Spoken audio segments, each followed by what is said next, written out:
ದೇವಿ ದೇವಿ ಅನುಪಮ ಸುಂದರಿ, ಎಲ್ಲಿರುವೆ ಎಲ್ಲಿರುವೆ ದೇವಿ? ಪಾತಾಳ ಲೋಕದ ಅರಸಿಯಾಗಿ ತ್ರಿಭುವನ ಲೋಕದಲ್ಲೇ ಯಾವ ಹೆಣ್ಣು ಅನುಭವಿಸದ ಸುಖ ಸಂತೋಷವನ್ನು ಅನುಭವಿಸು ಬಾ. ಬಾ ದೇವಿ ಬಾ. ಎಲ್ಲಿರುವೆ? ಆ ದೇವಿ ದೇವಿ. ಕೇಳಿದಿರಾ ಪೂಜ್ಯರೇ, ಕೇಳಿದಿರಾ? ಆ ದುಷ್ಟ ದಾನವ ಇತ್ತ ಕಡೆಯೇ ಬರುತ್ತಿದ್ದಾನೆ. ಅವನಿಂದ ತಪ್ಪಿಸಿಕೊಳ್ಳಲು ಏನಾದರೂ ಉಪಾಯವನ್ನು ಹೇಳಿ. ಹೆದರಬೇಡಿ ಮಾತೆ, ಹೆದರಬೇಡಿ. ನೀವು ನನ್ನನ್ನು ಅನುಸರಿಸಿ ಬನ್ನಿ. ನಾವು ಇಲ್ಲೇ ಎಲ್ಲಾದರೂ ಅಡಗಿಕೊಳ್ಳೋಣ. ಬನ್ನಿ.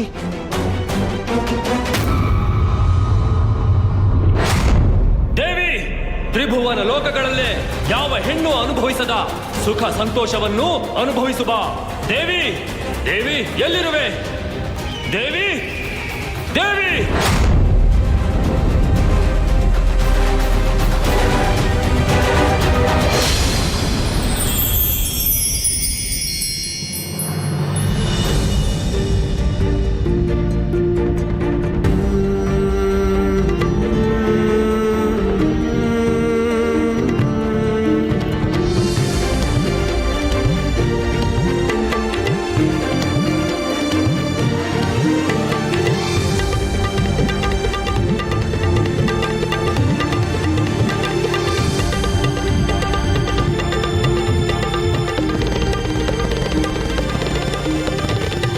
ದೇವಿ, ಇಷ್ಟು ಗಂಭೀರವಾಗಿ ಏನನ್ನು ಹುಡುಕುತ್ತಿರುವಿರಿ? ಏನನ್ನಾದರೂ ಕಳೆದುಕೊಂಡಿರುವಿರಾ? ಹೌದು ಸ್ವಾಮಿ, ನಮ್ಮ ವಿವಾಹದಲ್ಲಿ ಮಾತೆ ಆದಿಶಕ್ತಿ ಸುಂದರವಾದ ರತ್ನಖಚಿತ ಹಾರವನ್ನು ಉಡುಗೊರೆಯಾಗಿ ಕೊಟ್ಟಿದ್ದರು. ಅದು ಕಾಣುತ್ತಿಲ್ಲ. ಅದನ್ನೇ ಹುಡುಕುತ್ತಿರುವೆ.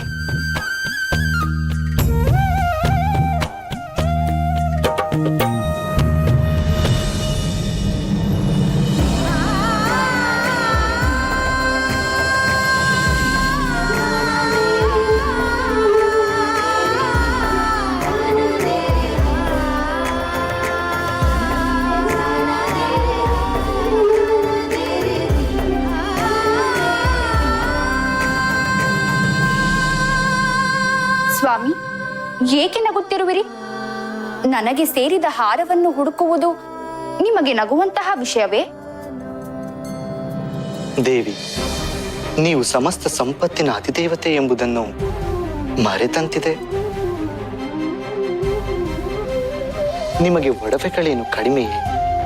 ನೀವು ಇಚ್ಛಿಸಿದ ಆಭರಣವು ನಾ ಮುಂದು ತಾ ಮುಂದು ಎಂದು ನನ್ನನ್ನು ಧರಿಸು ಎಂದು ತಾವಾಗಿಯೇ ನಿಮ್ಮ ಮುಂದೆ ಬರುತ್ತವೆ. ಹೀಗಿರುವಾಗ ಒಂದು ವಿಷಯವು ಹೊಳೆಯಿತು. ಅದಕ್ಕೆ ನಗು ಬಂತು.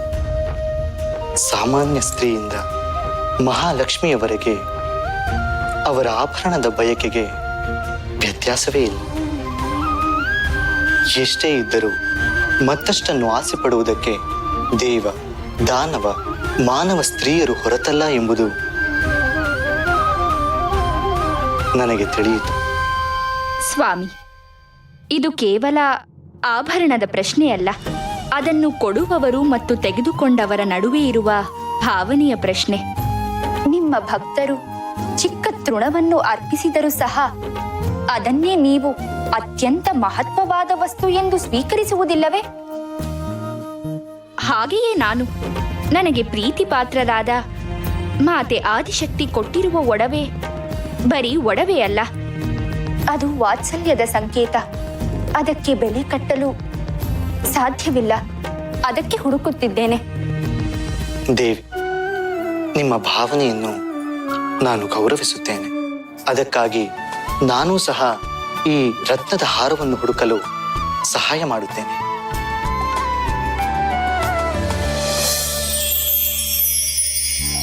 ಸ್ವಾಮಿ, ಈ ಹಾರವನ್ನು ಹುಡುಕುವುದು ಆ ಕೆಲಸ ನಿಮ್ಮಿಂದ ಸಾಧ್ಯವಿಲ್ಲ. ಇರಬಹುದು ದೇವಿ.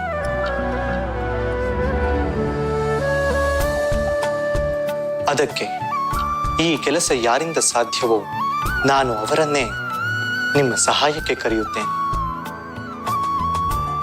ಸುದರ್ಶನ. ದೇವರ್ಷಿಗಳೇ, ಈ ದುಷ್ಟ ನನ್ನನ್ನು ಪಡೆಯಲು ಎಂತಹ ಅನಾಹುತವನ್ನು ಮಾಡಲು ಹಿಂಜರಿಯುವುದಿಲ್ಲ ಎನಿಸುತ್ತಿದೆ. ಹೆದರಬೇಡಿ ತಾಯಿ, ಹೆದರಬೇಡಿ. ತನ್ನವರ ರಕ್ಷಣೆಯನ್ನು ಎಂದೆಂದು ಮಾಡುವಂತಹ, ಎಲ್ಲರ ಸಂಕಷ್ಟವನ್ನು ಪರಿಹರಿಸುವ ಎಲ್ಲರ ಪ್ರಭುವಾದ ಆ ಶ್ರೀಹರಿಯನ್ನು ಪ್ರಾರ್ಥಿಸೋಣ. ಆ ಶ್ರೀಹರಿ ಈ ಸಂಕಷ್ಟವನ್ನು ಖಂಡಿತವಾಗಿಯೂ ಪರಿಹರಿಸುತ್ತಾರೆ.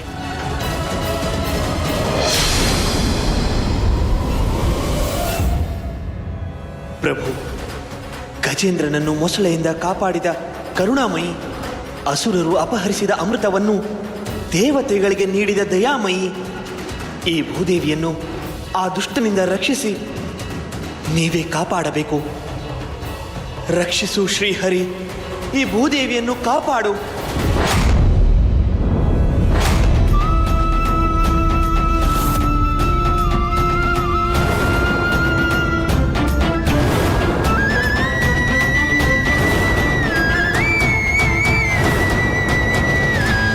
ಸ್ವಾಮಿ, ಯುಗ ಯುಗಾಂತರಗಳಾಗಲಿ, ಮನ್ವಂತರವೇ ಸರಿದು ಹೋಗಲಿ, ಕಲ್ಪ ಪ್ರಳಯವೇ ನಡೆಯಲಿ, ನಾನು ಮತ್ತು ನೀವು ಎಂದೆಂದಿಗೂ ಒಬ್ಬರನ್ನ ಬಿಟ್ಟು ಒಬ್ಬರು ದೂರವಾಗದಂತೆ ಹೀಗೆಯೇ ಇರಬೇಕು.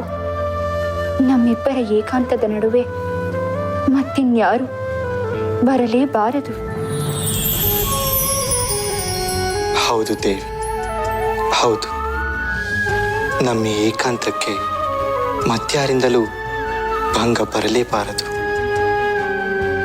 ರಕ್ಷಮಾಂ ಶ್ರೀಹರಿ, ಪಾಹಿಮಾಂ ಶ್ರೀಹರಿ, ಈ ಭೂದೇವಿಯನ್ನು ಕಾಪಾಡು. ಪಾಹಿಮಾಂ ಶ್ರೀಹರಿ, ಈ ಭೂದೇವಿಯನ್ನು ಕಾಪಾಡು.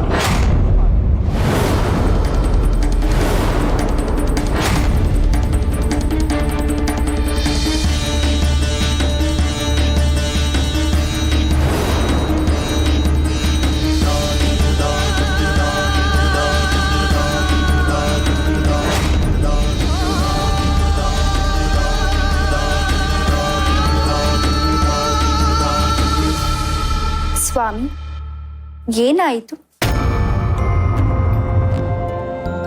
ದೇವಿ, ನಿಮ್ಮನ್ನೊಂದು ಮಾತು ಕೇಳಲೇ? ಅವಶ್ಯವಾಗಿ ಕೇಳಿ ಸ್ವಾಮಿ. ಬಹುಶಃ ಒಂದು ಸ್ತ್ರೀಗೆ ಈ ವೈಕುಂಠದಲ್ಲಿ ಆಶ್ರಯ ನೀಡುವ ಸಂದರ್ಭ ಬಂದರೆ ನೀವು ಆಶ್ರಯ ನೀಡುವಿರ? ಸ್ತ್ರೀ? ಯಾವ ಸ್ತ್ರೀ? ಆ ಸ್ತ್ರೀಗೇಕೆ ಇಲ್ಲಿ ಆಶ್ರಯ ನೀಡಬೇಕು?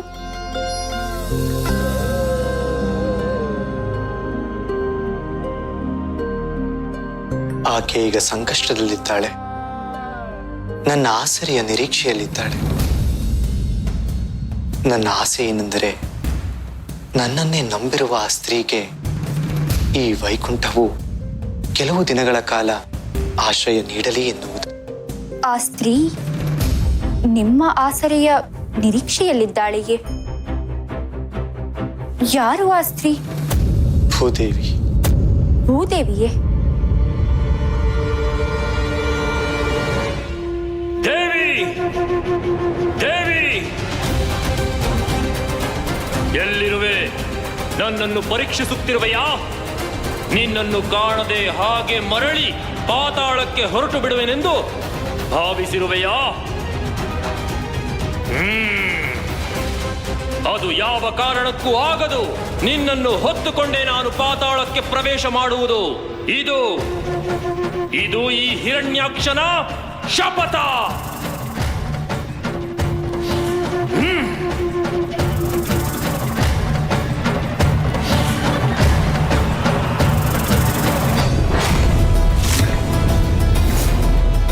ಪಾಹಿಮಾಂ ಶ್ರೀಹರಿ, ರಕ್ಷಮಾಂ ಶ್ರೀಹರಿ.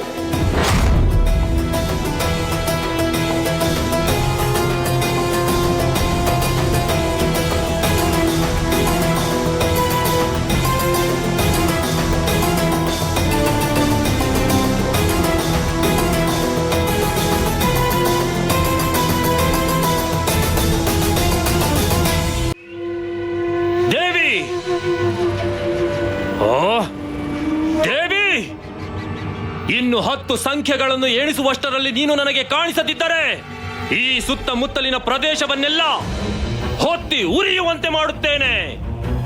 ನೀನು ಎಲ್ಲಿಯೇ ಅಡಗಿದ್ದರೂ ಸರಿ, ಈ ಗಗನ ಭೂ ಪಾತಾಳದಲ್ಲಿ ಅಡಗಿದ್ದರೂ ಸರಿ, ಆ ಬೆಂಕಿಯ ಉರಿಯನ್ನು ತಾಳಲಾರದೆ ನನ್ನ ಮುಂದೆ ಬರಲೇಬೇಕಾಗುತ್ತದೆ.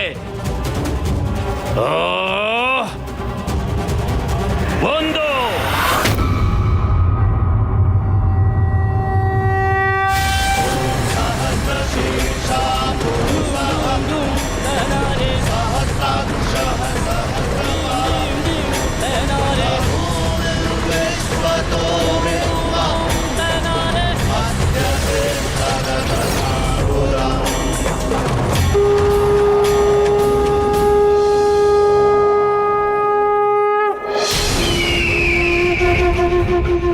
ಎರಡು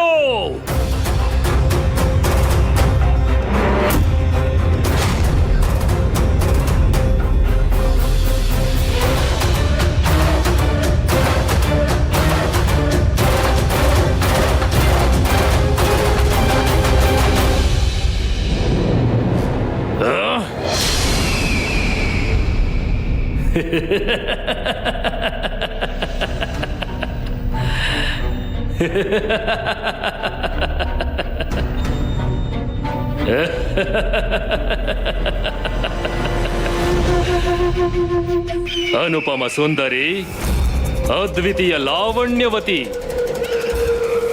ಅಂತೂ ನನ್ನ ಮಾತನ್ನು ಕೇಳಿ ಬೆದರಿ ಬೆಂಡಾಗಿ ಮರೆಯಿಂದ ಹೊರಬಂದೆಯಾ? ನನ್ನ ಕೋಪಾಗ್ನಿಯಲ್ಲಿ ಉರಿದು ಬೂದಿಯಾಗುವ ಬದಲು ನನ್ನ ಪ್ರೇಮಾಗ್ನಿಯಲ್ಲಿ ನಲಿದಾಡು ಬಾ, ನಲಿದಾಡು ಬಾ ದೇವಿ. ನೋಡಿದಿರಾ ಮಾತೆ, ನನ್ನ ಪ್ರಭು ವಿಷ್ಣುವಿನ ಮಾಯೆ. ಆ ರಾಕ್ಷಸನಿಗೆ ನಿಮ್ಮ ರೂಪವನ್ನು ಬರುವಂತೆ ಮಾಡಿದರು. ಆ ಹಿರಣ್ಯಾಕ್ಷ ಆ ರಾಕ್ಷಸನನ್ನು ನೀವು ಎಂದು ತಿಳಿದು ಹೊತ್ತುಕೊಂಡು ಹೋಗುತ್ತಾನೆ. ನಾರಾಯಣ ನಾರಾಯಣ, ಈಗ ನೀವು ನಿಶ್ಚಿಂತೆಯಿಂದ ಇರಬಹುದು. ಬಾ ದೇವಿ.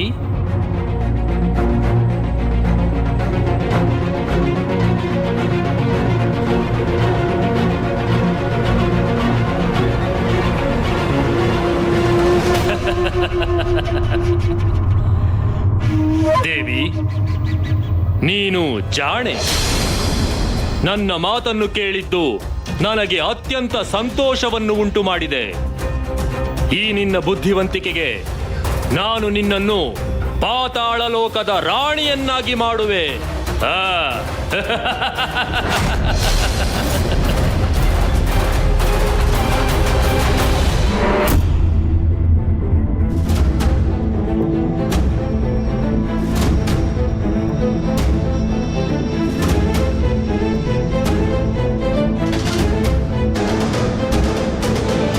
ಆಹಾ, ನನ್ನ ಪ್ರಭು ಶ್ರೀಹರಿಯ ಲೀಲೆ ಲೀಲೆ, ಮಹಿಮೆ ಮಹಿಮೆ.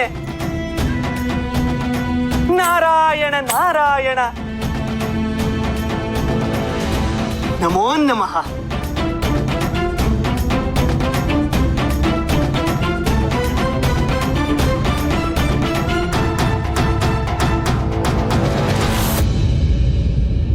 ಸ್ವಾಮಿ, ಕಣ್ಣನ್ನು ಮುಚ್ಚಿ ಏನನ್ನು ಯೋಚಿಸುತ್ತಿರುವಿರಿ?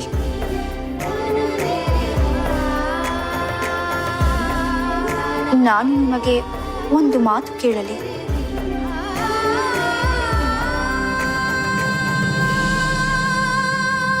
ಕೇಳಿ ದೇವಿ, ಕೇಳಿ. ಸ್ವಾಮಿ, ಆ ಭೂದೇವಿಗೆ ವೈಕುಂಠದಲ್ಲೇ ಆಶ್ರಯ ನೀಡಬೇಕೆ? ಬೇರೆಲ್ಲೂ ಆಶ್ರಯ ನೀಡಲು ಸಾಧ್ಯವಿಲ್ಲವೇ? ಇಲ್ಲ ದೇವಿ, ಈ ವೈಕುಂಠಕ್ಕಿಂತಲೂ ಸುರಕ್ಷಿತವಾದ ಜಾಗ ಭೂದೇವಿಗೆ ಬೇರೆಲ್ಲೂ ಇಲ್ಲ.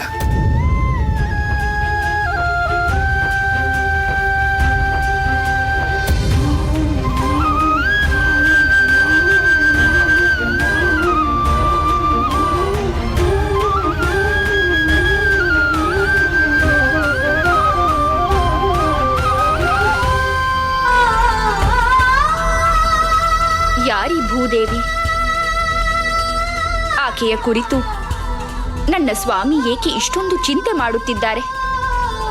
ನಾರದರೆ, ತಾವು ಸಕಾಲದಲ್ಲಿ ಬಂದು ನನ್ನನ್ನು ಆಪತ್ತಿನಿಂದ ಪಾರು ಮಾಡಿದಿರಿ. ತಮಗೆ ಅನಂತ ಅನಂತ ವಂದನೆಗಳು. ಮಾತೆ ಭೂದೇವಿ, ನಿಮ್ಮನ್ನು ಕಾಪಾಡಿದ್ದು ಅನಾಥ ರಕ್ಷಕನು, ಆಪದ್ ಬಾಂಧವನು ಆದ ಆ ಶ್ರೀಹರಿ. ನನ್ನ ಸ್ವಾಮಿಯು, ನಿಮ್ಮ ಸ್ವಾಮಿಯು, ಎಲ್ಲರ ಸ್ವಾಮಿಯೂ ಆದ ಆ ಮಹಾವಿಷ್ಣು ಎಲ್ಲೇ ಇದ್ದರೂ ಮೊರೆ ಇಟ್ಟವರನ್ನು ಕಾಪಾಡುತ್ತಾರೆ ಎನ್ನುವುದು ಮತ್ತೊಮ್ಮೆ ನಿರೂಪಿಸಿದ್ದಾರೆ. ಮಾತೆ, ಇನ್ನೊಂದಷ್ಟು ಸಮಯ ಆ ಹಿರಣ್ಯಾಕ್ಷ ಇಲ್ಲಿಗೆ ಬರುವುದಿಲ್ಲ.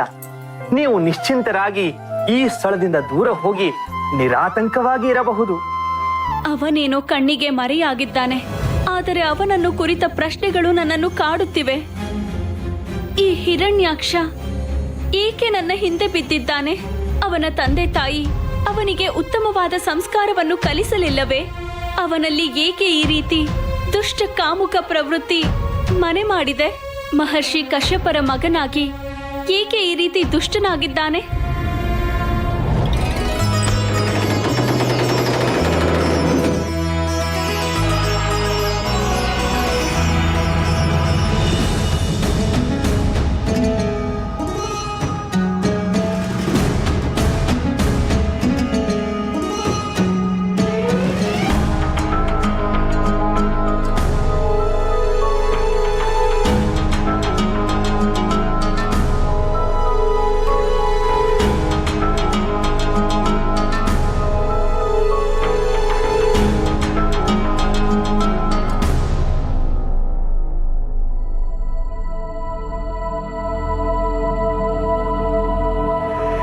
ನಿಲ್ಲಿರಿ.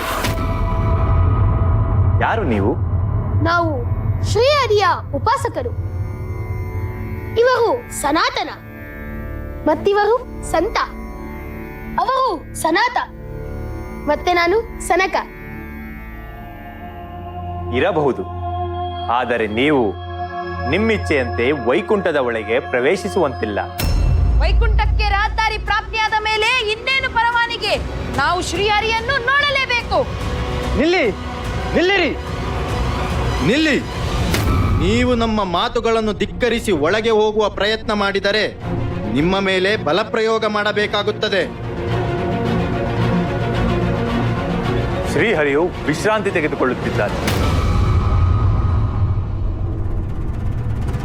ಈ ಸಮಯದಲ್ಲಿ ನಿಮ್ಮನ್ನು ಒಳಗೆ ಬಿಡುವುದು ಸಾಧ್ಯವಾಗದು. ಇದೆಂತಹ ಪ್ರಲಾಪ!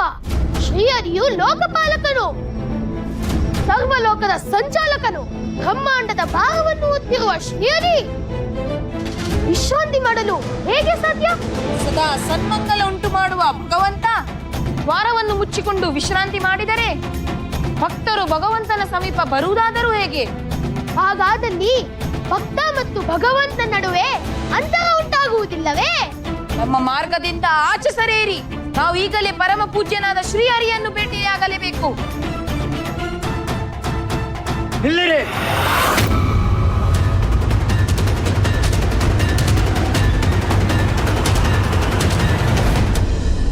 ಸುಮ್ಮನೆ ಹಠ ಮಾಡಬೇಡಿ. ನಿಮ್ಮನ್ನು ಒಳಗೆ ಹೋಗಲು ನಾವು ಬಿಡುವುದಿಲ್ಲ. ಹಠ ಮಾಡುತ್ತಿರುವವರು ನೀವು. ಸರಿ ಆಚೆ.